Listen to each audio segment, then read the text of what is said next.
then following me,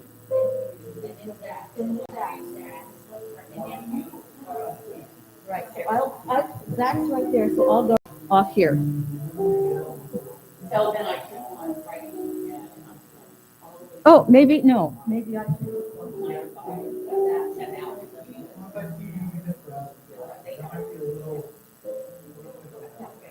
I don't want to stand up.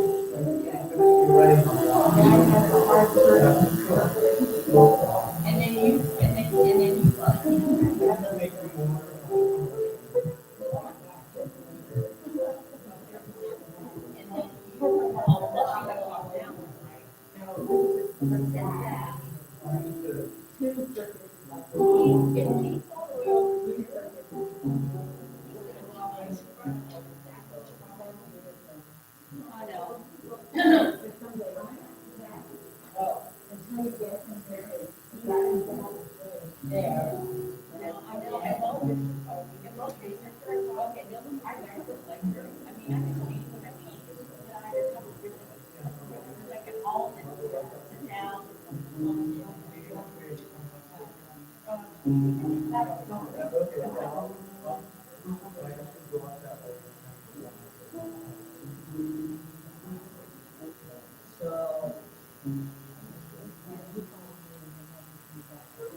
I think we're gonna have to do the chalice lighting from here. So you'll read, and I'll light the chalice. Then, well, and then you can read from there if you want. But then I'll be reading about Advent and you like Advent candles. And then you can sit down. Okay, just. Okay, I'm just backing up here. It'll be okay. If we have a moment of, no, you go, no, you go. That's part of it. 7. So Zach, I've exited right, and Zach will come up.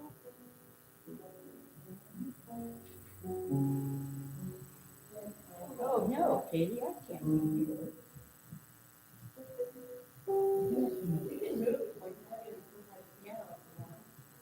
No, it's just that we don't want to. We don't want, I can't be blocking your Advent lights. Mm-hmm. Mm-hmm. So you can move this if you want. Yeah. Mm-hmm. Mm-hmm. Okay. So then you'll light the Advent lights.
This season we are entering now is shared by all, but marked by many different traditions. Christmas, Hanukkah, winter solstice, and others that bring peoples through the winter darkness. It is a season of anticipation, a season of miracles celebrated, a season resting in the peace of darkness, warmed by the spark of the life that will return.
Each Sunday, we join with Unitarian Universalists across the world to light a chalice of welcome to all who gather today, whether in the presence here or from their homes joining us online, and all who have gathered before.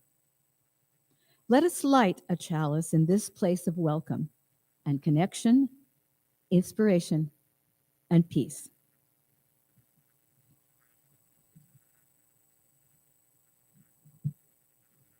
We acknowledge the lands where our fellowship gathers here in this space, and that are home now to our widespread communities. Going back at least 13,000 years, these lands were the traditional village sites of the Multnomah, Wasco, Wishram, Cowlitz, Cathlamet, Clackamas, Chinook, Tualatin, Kalapuya, Malala, many other peoples who made their lives here. So many names that still identify these places. We thank the original caretakers of this land and their descendants who are among us still. In peace, may we share this land and honor one another.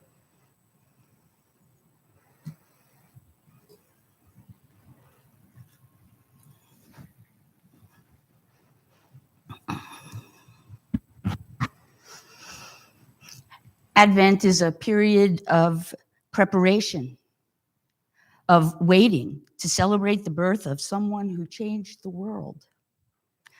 Regardless of how you understand that world, your theology, this Advent time of year invites reflection. The candles we now light represent peace. Let us spend the week visioning peace throughout this country and the world.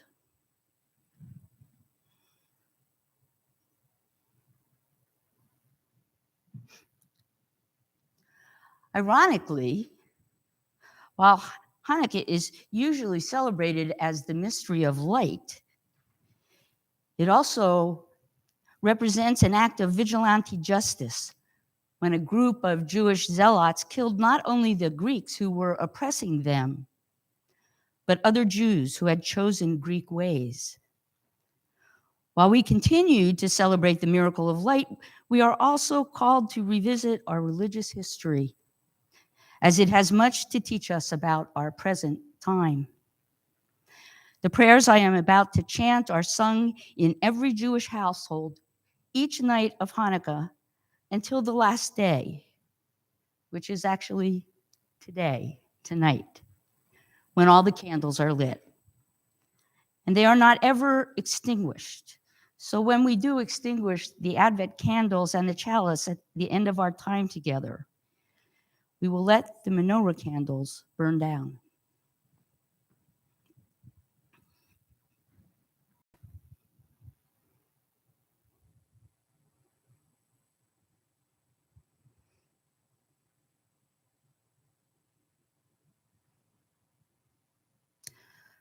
Baruch atah Adonai, Eloheinu melech olam, asher kitshanu bo mitzvosav, v'tivanu l'hadlik ner shel Hanukkah. Baruch atah Adonai, Eloheinu melech olam, she'atzal nisim l'havosenu, bayomim ha'hem shel Hanukkah. Amen.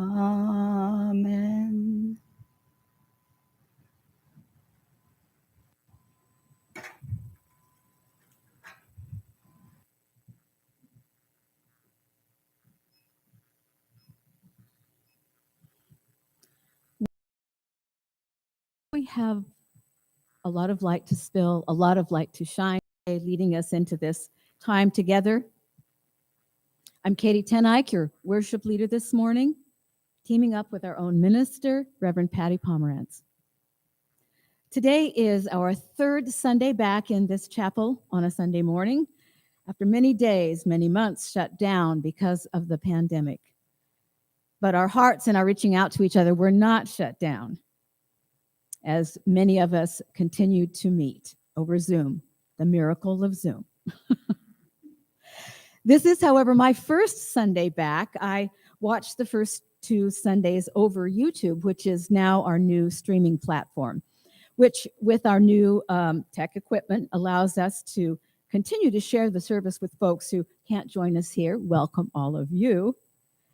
Now, YouTube is different from what our Zoom experience has been for many months, and we are still adapting to some of the limitations and to some of the expansions that offers us. We are still working out how to get the most out of that platform, just as we are still working out how to be together here in the chapel.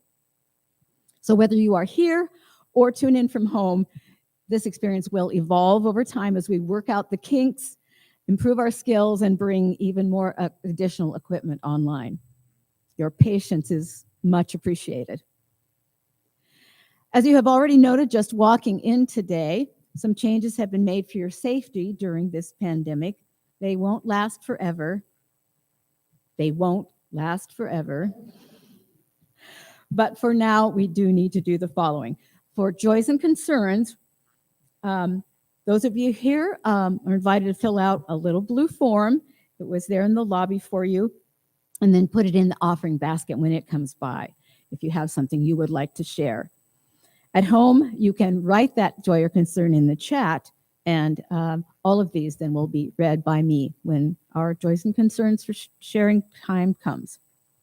Also at home, we ask folks to use the chat to not register yourself, but to declare your attendance and write your name in the chat for that, if you would, for us, please. Announcements also will be provided by little white papers and placed already up here, or they may come into the offering basket when it comes around as well, and we will read those. Unfortunately, it is unsafe to sing generally together in this enclosed space, but you may hum. So we have now adopted opening and closing hums as our official terminology for that shared music. And we can't offer coffee and tea time to share here, so we still mingle. We still mingle and visit and mask.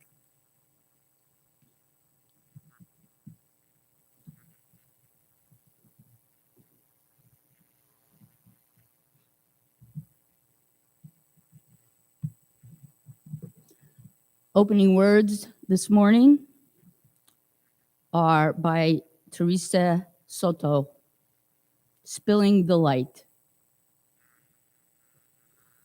Some people are used to keeping rules. Don't cross the light, don't cross the street when the light is red. Only sensible. It turns out that keeping rules isn't the same as keeping covenant, which asks us, instead of keeping a bright line, to keep our promises. To what have we promised ourselves? To this moment in time and place, to this community, and even tenderly interconnected, this planet. We promise ourselves to the idea that we are each and all human beings. We promise that there is something moving between us that we cannot tame and cannot measure. The chalice is a reminder that what flame we keep inside us cannot light the way. The light must spill to shine. The thing you must be is yourself, unadulterated, shedding the willingness to journey alone, as though you are made of something hard and unforgivable. You are human. You belong right here, right now. And together, we will chase away the sickness, the secrets, and leave only the open possibility that the future is a space for growth.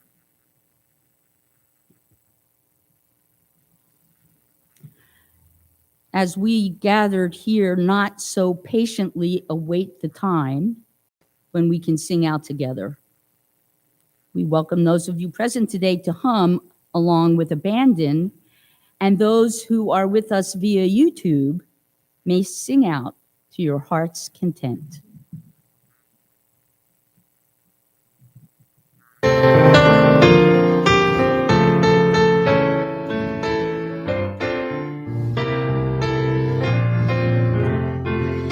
Nobody knows the trouble I've seen. Nobody knows my sorrow. Nobody knows the trouble I've seen. Glory, hallelujah. Sometimes I'm up, sometimes I'm down. Oh, yes, Lord. Sometimes I'm almost to the ground. Oh, yes, Lord. Nobody knows the trouble I've seen. Nobody knows my sorrow. Nobody knows the trouble I've seen. Glory, hallelujah. Although you see me going along, so yes, Lord. I have my troubles here below. Oh, yes, Lord. Nobody Nobody knows the trouble I've seen. Nobody knows my sorrow. Nobody knows the trouble I've seen. Glory, hallelujah. One day when I was walking along, oh yes, Lord, the heavens broke and love came down. Oh yes, Lord. Nobody knows the trouble I've seen. Nobody knows my sorrow. Nobody knows the trouble I've seen. Glory, hallelujah.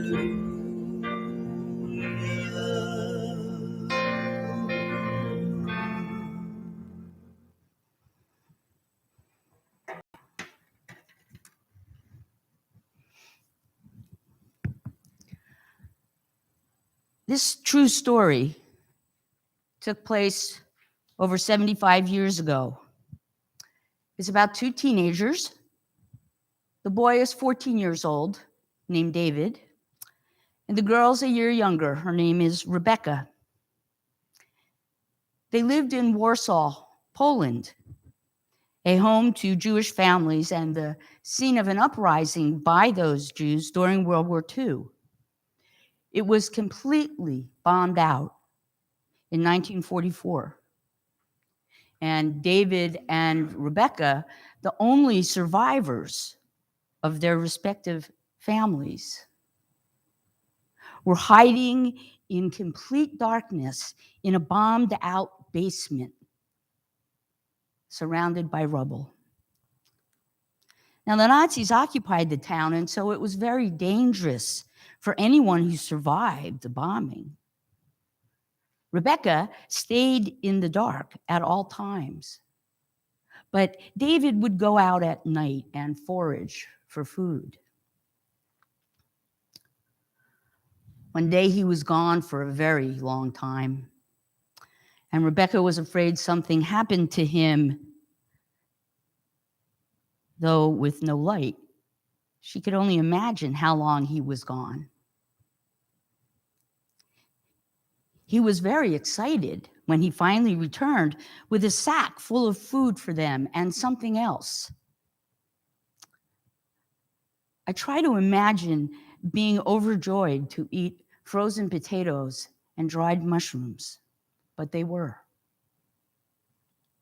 There was also some cheese and candy, which they saved for later. When they had finished eating, David brought out the other treasure he had found, a candle and some matches. He told Rebecca it was the first night of Hanukkah, and they could celebrate it together. They knew they could not survive where they were through a long, cold winter. But Rebecca was afraid to try to escape. The town was surrounded by barbed wire fencing, and there were guards with bright lights everywhere. Now, Warsaw is on the same latitude as northern Canada, so it gets pretty cold there. But David found a possible escape route, also dangerous. He found an open sewer entrance, and he thought it would take them beyond the city, where they hoped to find a group of partisans. Those were people who stayed in the surrounding forest and fought against the Nazis. So once the candle burned out and they had spoken about this whole process, they decided to try it. It was so cold that the sewage had frozen and the rats had disappeared, so they didn't encounter that as they crawled through this tunnel underneath the barbed wire, and they heard a trolley car and decided that they must be outside the camp because there were no trolleys in the ghetto. And they did finally find a way to come up above ground and wandered for a week in the forest looking for the partisans. Someone finally found them and took them to a group of people hiding in the forest, waiting to escape to Israel. It was the last night of Hanukkah, just like tonight. And they were playing dreidel in the forest to celebrate the holiday. With this group, David and Rebecca traveled mostly on foot to Czechoslovakia, Hungary, and Yugoslavia to get to a coast. And they made it to the sea, which is a great feat because Yugoslavia was also occupied by the Nazis at the time. At the shore, they were met by a small boat operated by the Haganah. The Haganah was a group of people from Israel who were fighters. Some might characterize them as the same type of fighters as the Maccabees, the Zealots, for whom Hanukkah is celebrated. The boat was very small. The ocean was very rough. But they made it to Israel, the first European refugees to successfully do so. In Israel, David and Rebecca had lots of support, and they each attended university. And then, as they had promised each other in that dark, cold hiding place in the Warsaw Ghetto, when Rebecca turned 18, they married. At the writing of the story, they had a young son. David was playing dreidel with him, actually the same dreidel that he used in the forest many years earlier. Rebecca said, if it had not been for that little candle David brought to our hiding place, that candle of hope, we wouldn't be sitting here today. That glimmer of light awakened in us a hope and strength we didn't know we possessed. We'll give the dreidel to Menachem Eliezer when he is old enough to understand what we went through and how miraculously we were saved. It's hard to imagine what these young children went through at such an early age. But I don't have to identify with that story, with the hardships, to identify with the promise of light and hope, and the invitation to work for peace and for justice that surround both Advent and Hanukkah.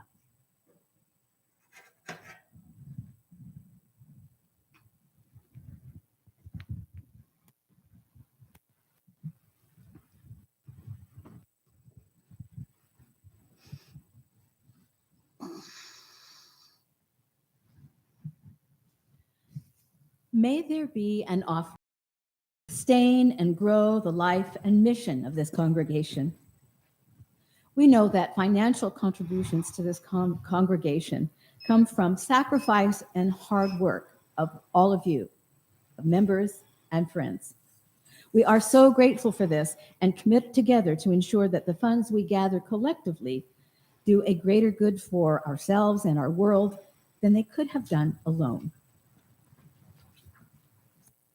Now, half of the cash that is collected will be shared with Human Solutions. This East Multnomah County agency has been providing services to homeless and low-income families in our community for 3 decades. Now, Reverend Patty and I will bring the offering baskets around to those present in the chapel. White Slips for announcements or your joys and concerns can also be added to the basket as we move along.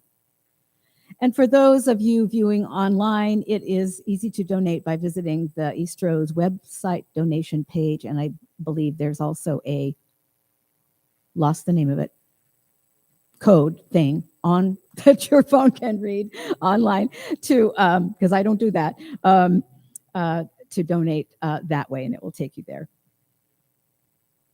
First-time visitors, you are welcome guests. Please let the basket pass. Your presence is your gift to us today. We are grateful, so grateful for the spirit of generosity that lives in so many forms among us. Generosity of time, talent, willingness to serve, and love. The gifts of the congregation will now be most gratefully received.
This service was originally scheduled for last fall, but life intervened for both Katie and me, and here we are approaching the close of the year.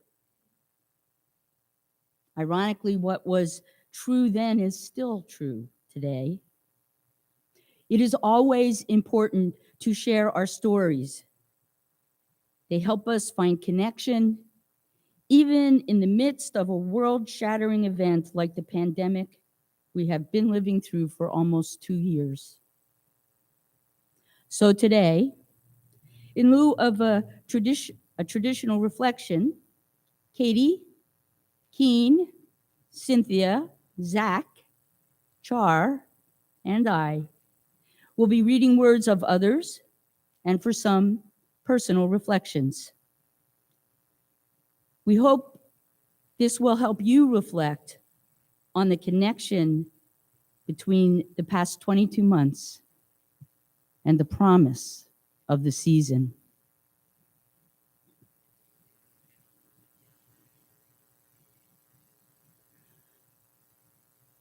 The first reading is called Portal by Emily Wright Magoon. Has this ever happened to you? You move from where you are to go get something in the next room.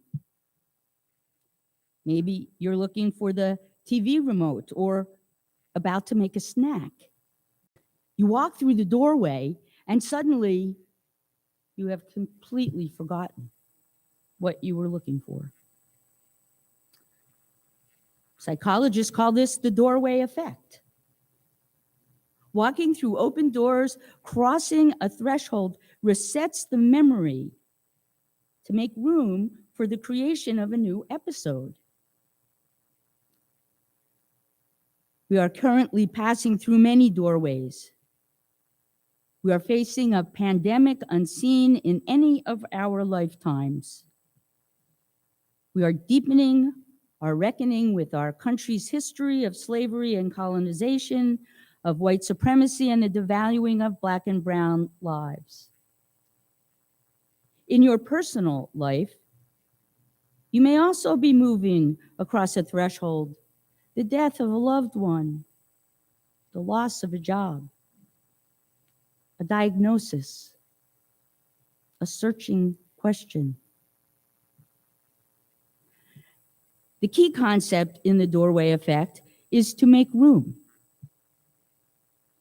As we move over the threshold, that reset jars us, making space to leave behind our outworn ideas and practices and birth something new. But that possibility is only available to us if we are open to it. Change is something that happens to us, but transition and transformation, those are internal and relational. Unless we make room for something new, unless we allow ourselves to be reoriented, no real change happens. We just find the remote and go back to our show. To cross that threshold, ready for transformation, what in us, in our lives, in our relationships, in our world needs to shift? Let us cross this threshold, ready to reckon with our country's legacy of brutality and white supremacy, ready to rumble with the deep change, ready to radically reorient our world into a place where interdependence is not taken for granted or squandered. Don't just grab the remote. Let's move through the portal instead.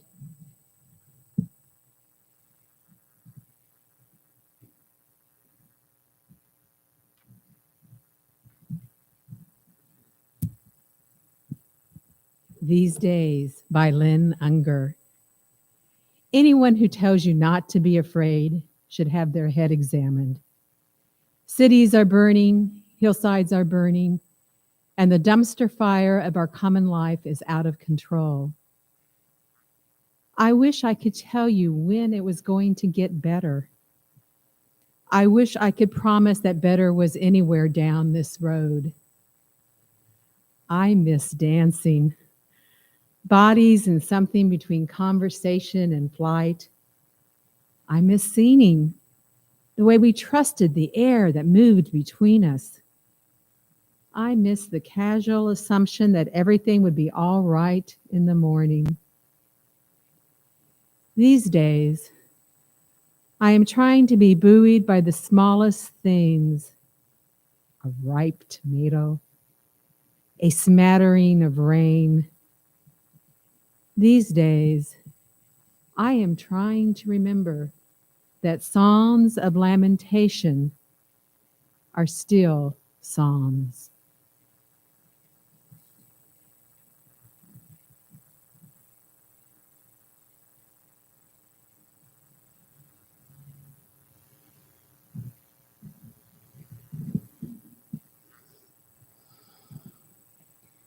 This is a poem I wrote this summer. It's entitled Carrying Grief. COVID discovered my best friend in mid-December 2020, an unwelcome early birthday and Christmas present. It oozed into her lungs and took her on a ride to the ICU, put her on a ventilator and laid her on her belly. It then snaked its way up into her brain, stroking vital centers and shutting them down until the machine was all that kept her alive. Prayers for healing were fruitless. COVID is a devil, and it killed her within a month. I'm carrying the grief for my friend inside my heart and brain and body. My waistline has grown to accommodate it. COVID captured my father and drove him to the VA hospital in February. He fought the battle raging inside his aged lungs, already damaged by war and the POW camps 75 years earlier. By sheer force of will, he survived to see his 100th birthday. But then COVID worked its diabolical magic on his brain, killing him 3 weeks later. Family could not be by his side when he passed. I'm carrying my grief for my father inside my heart and brain and body. My hips and thighs have grown to accommodate it. My daughter, a nurse and healthcare administrator, refused to allow COVID anywhere near her or her family, forbidding my hugs and family get-togethers. She worked long hours remotely for over a year, without a break, battling COVID's swath of destruction behind the scenes. Vaccinated early, she outwitted COVID's initial plan for her. But in May, a routine mammogram, delayed a year due to COVID, detected breast cancer, stage 1, requiring surgery, weeks of radiation, and months to recover. COVID is resourceful with many contingency plans. I'm carrying my grief for my daughter inside my heart and brain and body. My breasts have grown to accommodate it. Mother's Day 2021 was the 8th since Mom died. My grief for her remains as sharp as that first holiday without her. Every day in my mirror, I see her face. I'm carrying my grief from my mother inside my heart and brain and body. My cheek and neck have grown to accommodate it. 2021 was not through bringing heartache. 2 elderly friends who enriched my life passed away. COVID forbid me entry to hold their hands and say a final goodbye in person. Damn you, COVID. I'm carrying my grief for my friends inside my heart and brain and body. My arms and legs have grown to accommodate it. My larger body stumbled and slammed to the ground, fracturing my lower spine. A brace encircles my waist to allow my spine to regenerate correctly. After 5 months, the pain remains constant and my movements restricted. I'm carrying my grief for myself inside my heart and brain and body. I am now a larger body, moving about in the world, carrying all this grief. It is a very heavy load.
To stop.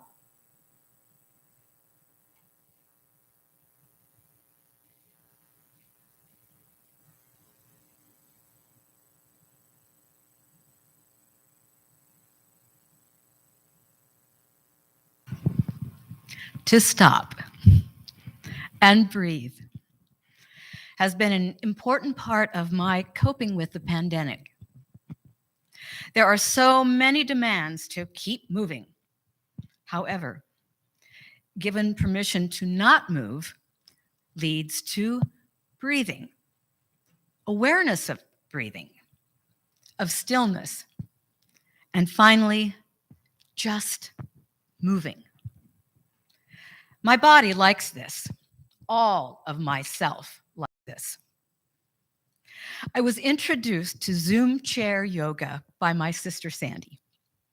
Tuesday and Thursday mornings at 10 a.m., I log in. Yoga teacher Angela Davis engages a small community of older students, generally. Age is not a requirement. We come together from Eugene, Portland, Sandy, my hometown, the Oregon coast, throughout the state, and at times across the country as we move about somewhat in our lives. Sometimes we are 4, sometimes we are a dozen. Always, we are welcome, can say hello, check in with one another about 10 minutes before we start. That is how you get to know one another. Then Angela settled us in to find Sukhasana, your easy seat. And we begin 30 minutes of breathing, of movement, rediscovering this body and stretching its limits and taking care of our whole selves. It's great. It's come as you are with the body you have. The goal is not excruciatingly painful pretzels, though there are moments of challenge, but mutual support as we progress in balance, in strength, in well-being. Now, other days, as my feet first hit the floor in the morning, sometimes at night, sometimes among the many transitions of the day, it comes to me to pause, to breathe, to flow through a stretch sequence, to move, to not move, and be renewed.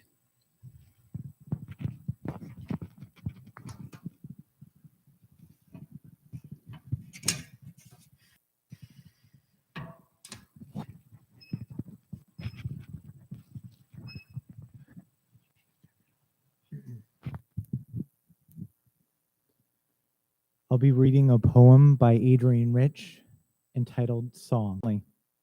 As a plane rides lonely and level on its radio beam aiming across the Rockies for the blue-strung isles of an airfield on the ocean.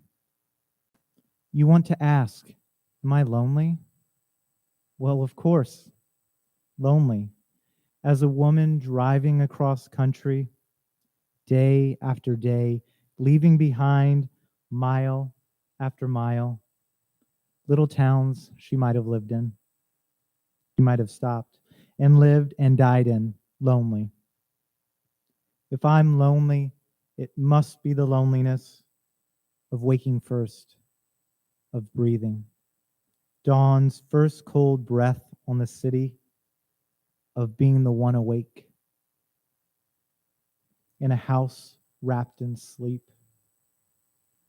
If I'm lonely, it's with the rowboat ice fast on the shore in the last red light of the year that knows what it is, that knows it's neither ice nor mud nor winter light, but wood with a gift for burning.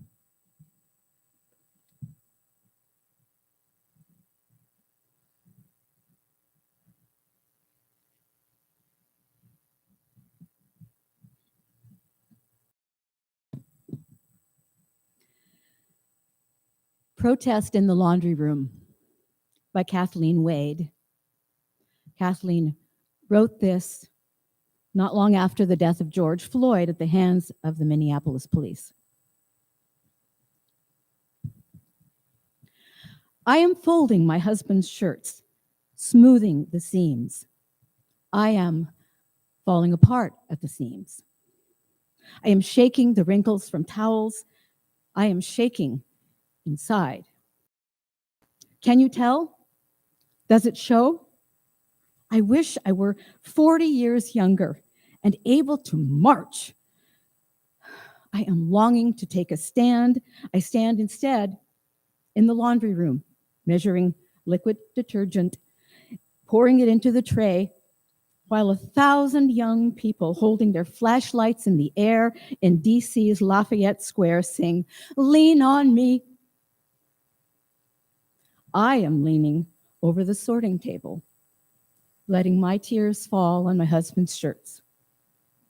I sway and lean with the young in the only way I can, the way I've done everything virtually since the middle of March, since this deadly virus threatened us, cautious of getting too close. I don't want to distance myself. I want to shout, to break things, to fall on my knee for the man who was only the latest, but not the last, to die at the aggressor's knee. For all the named and unnamed others, instead I am folding the shirts and towels. I am folding in layers of sorrow and sorting out rage. I am leaning into the chanting marchers. I am folding and sorting, singing my troubles, singing my troubled heart, soothing my weary soul.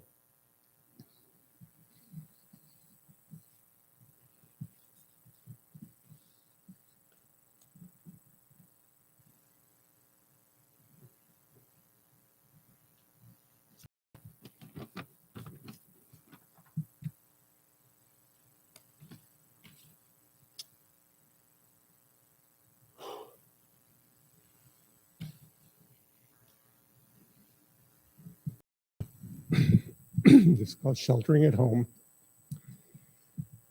Asking me to shelter in place due to COVID is like Brer Fox throwing Brer Rabbit into the briar patch.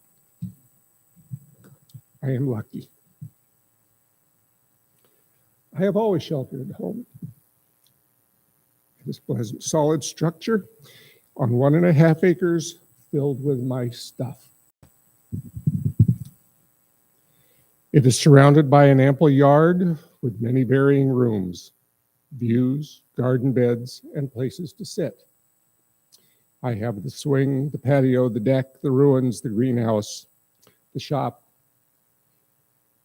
and when I need perspective, the roof. I share the house with my wife. Our love bonds have been forged and strengthened by 42 plus years of shared love focused on children, travel, challenges, conflicts, memories. It is a place that I want to be, and she is the one I most want to be with. Family and friends are as close as my phone, although I would like a little more direct access. I do miss the personal touch and face-to-face meetings and greetings that now take on a sense of risk. Church involvement has enhanced my sense of larger purpose and expanded friendships. Property management challenges me physically and mentally.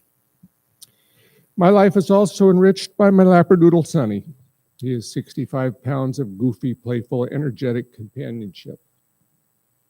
Like all of us, he thrives on attention.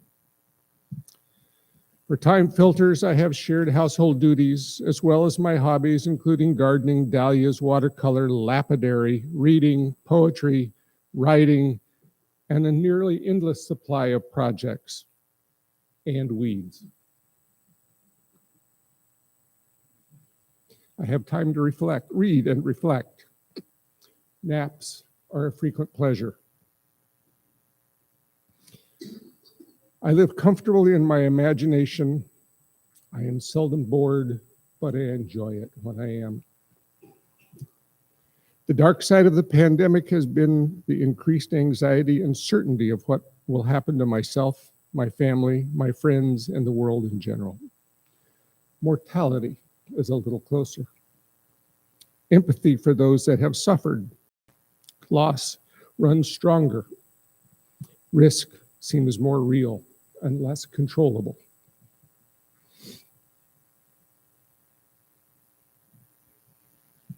I am aware that Brer Fox is always roaming just outside the briar patch.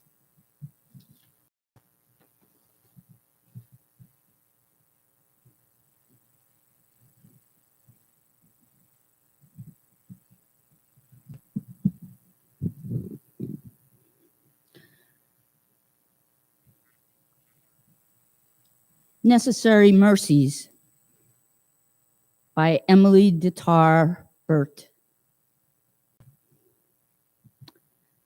I believe in naps, a glass of cold water, long showers, mango slices beating juice on your tongue, daydreaming while everybody else meditates.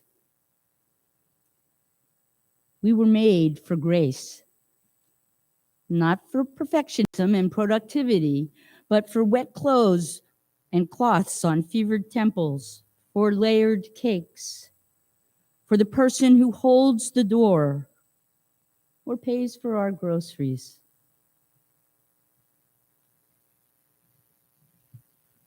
Grace. Grace is the only way we all get out alive.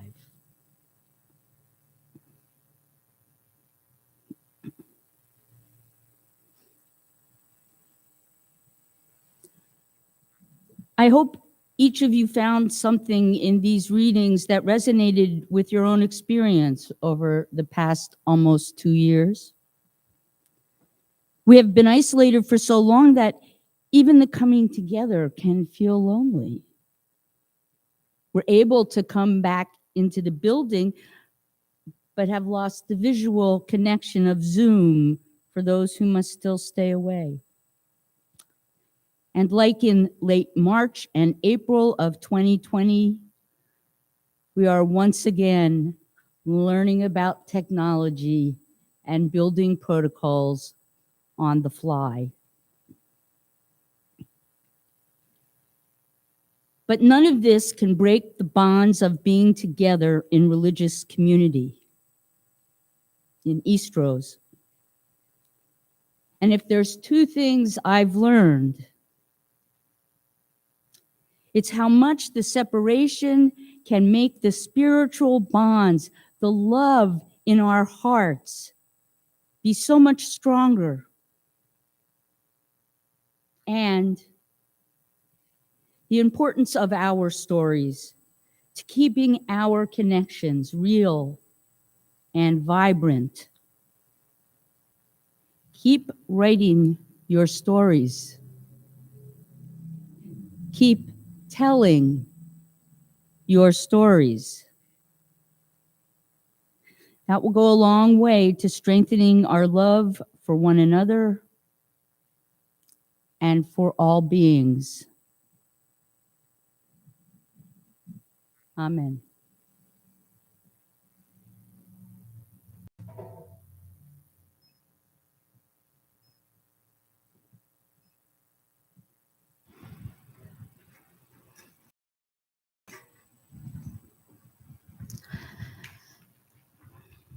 Perhaps nothing in our Sunday gatherings has been so tested during the pandemic as how we share the tender moments in our lives.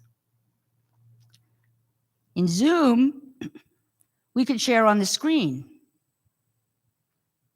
Now we're back together, but can't yet amplify and therefore speak personally. And our virtual congregation is reduced to writing in the YouTube chat. to be transcribed and read by us. As frustrating as this all is, it cannot keep our hearts apart. As Katie reads each joy and concern, Mary will drop a pebble into the water so that visually we can see how our lives are connected.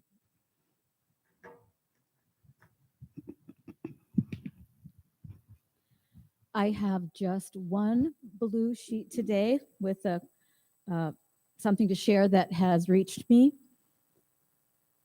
And it's from Sumatrango Watson. She says, our dog Nikki had to be put down. He had cancer, was 12 and a half years old. And he was a sweetie, and we miss him so. A number of us who have been able to visit with Sue and Jude at their home have, or in other situations, have gotten to meet Nikki, and that's a loss. I know there are other dear pet losses that have happened, and that is a hole in the heart, and our love goes out.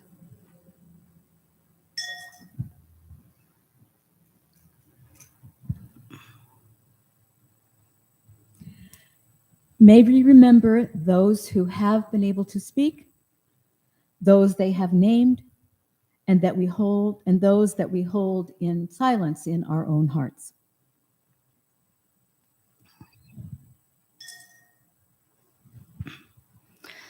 As the ripples in the water move in ever widening circles, and as the heart was the last pebble that was placed in the water,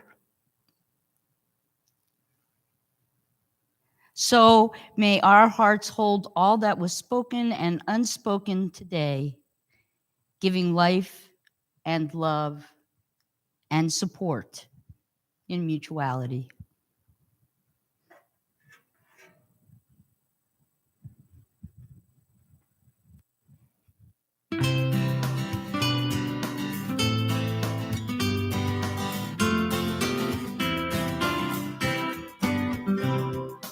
Blessed Spirit of my life, give me strength through stress and strife.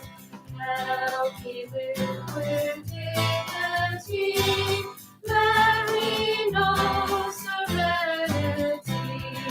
Fill me with a vision. Clear my mind of fear and confusion. When my thoughts go restless be, let peace find a home in me.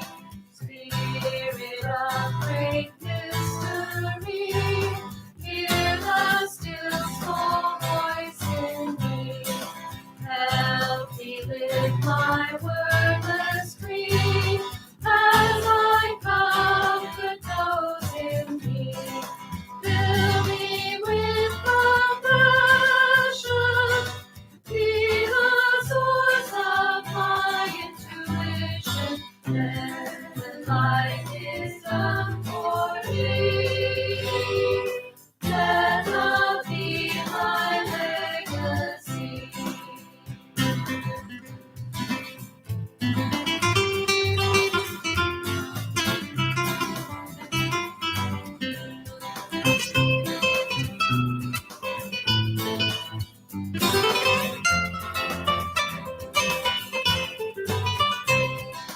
Fill me with compassion, be the source of my intuition.